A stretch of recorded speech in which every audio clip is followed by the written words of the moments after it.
Hey guys, Scott here, otherwise known as Aced It on some of the forums. What we're looking at here is the starter clutch assembly from my 82 Honda CB900C, very commonly used in the CB750s, 900s, and 1100s.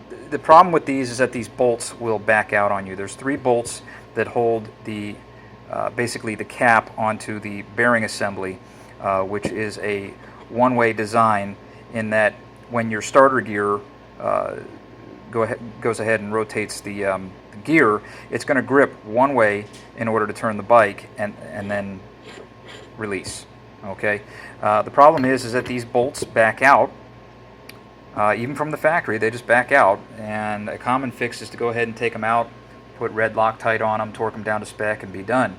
A lot of guys miss the fact that you've got to dry out the oil in those threads first. You've got to clean them out, or the Loctite just doesn't work and backs out again, and you got to take everything apart again.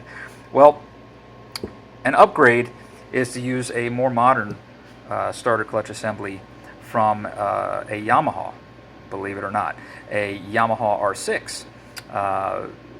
This is the design. You can see right here, a lot more bearings in there, okay, and then we have the housing.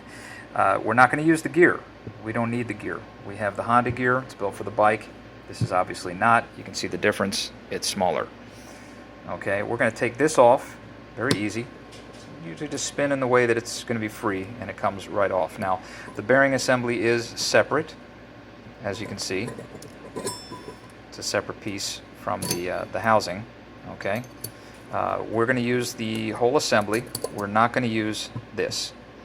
Okay, it's pretty. We'd like to use it, but we're not going to use it. Now let's take a look at the back side of the Honda. I'm going to flip this over so the bearings don't fall out right away. We're going to take the gear assembly off. Going one-handed, guys. Bear with me. If I can do it one-handed, you certainly can do it with two. Okay, there's the three bearing design. Okay, they just float in there freely. There's a little tapered edge, and when this thing rotates, the bearings clamp down onto the race here. Like I said, these three bolts will back out on you, so it's not modern technology. It's old, and it's failed quite a bit on a lot of people, so we're going to go ahead and upgrade. I have a short video that shows you the starting problems I had with the bike. It ain't pretty. It's embarrassing when you're out with the guys, or hey, the gals, and that's even worse. You go start your bike and you get that. Yep, that's exactly how it sounds too. Trust me. Want to hear it again? All right, so let's take this off. We are going to use this, the outer cap. Okay, so what we're going to do is take the bearing. We do have to modify this, the housing, and I'll show you. Let's see if I can do this one-handed. A couple times I did it, a couple times I didn't. The bearing wanted to come out on me like it is now. Let's see if I can do this. Now, let's try. Let's see, do it upside down, but. Okay, so we got that on, and you can see same design. Okay, won't rotate backwards. It will rotate forward. Okay. Now, cap fits right on, no problems. Problem is, 3-bolt design that does not match up with any of the holes in this design. Some guys elongate these holes. They don't match up anyway, so what we're going to do is we're going to drill 6 holes to match up with this.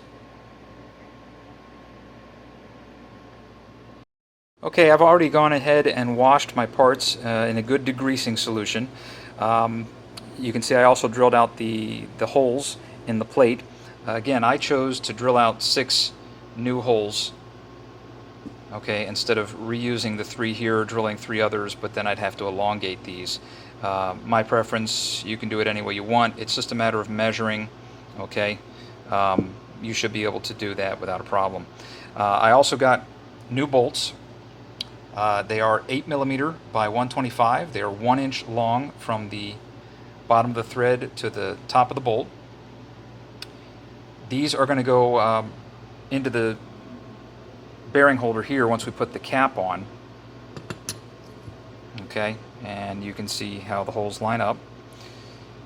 And I've already gone ahead and put a little thread locker on. This is red thread locker, permanent thread locker. Loctite is a brand. I'm also in the habit of calling thread locker Loctite, just like you would call a Pepsi a Coke when you go into a restaurant. Hey, I'll take a Coke, but you know all they got is Pepsi. It's thread locker, Loctite, whatever you want to call it. Just put a drop onto the end of the thread there. Okay, and you're going to take each bolt and go ahead and drop it in each hole and start them by hand. Okay.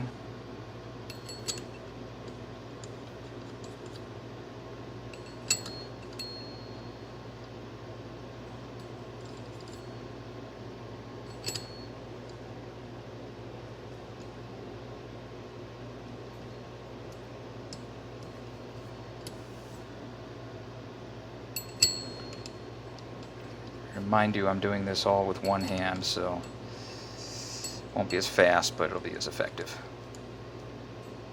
Okay, now I'm just going to tighten these down. I'm not going to torque them.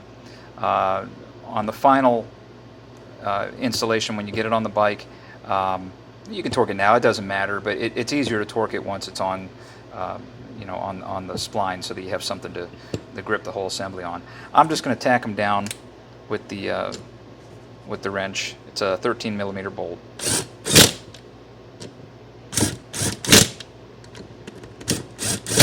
Just enough to seat them.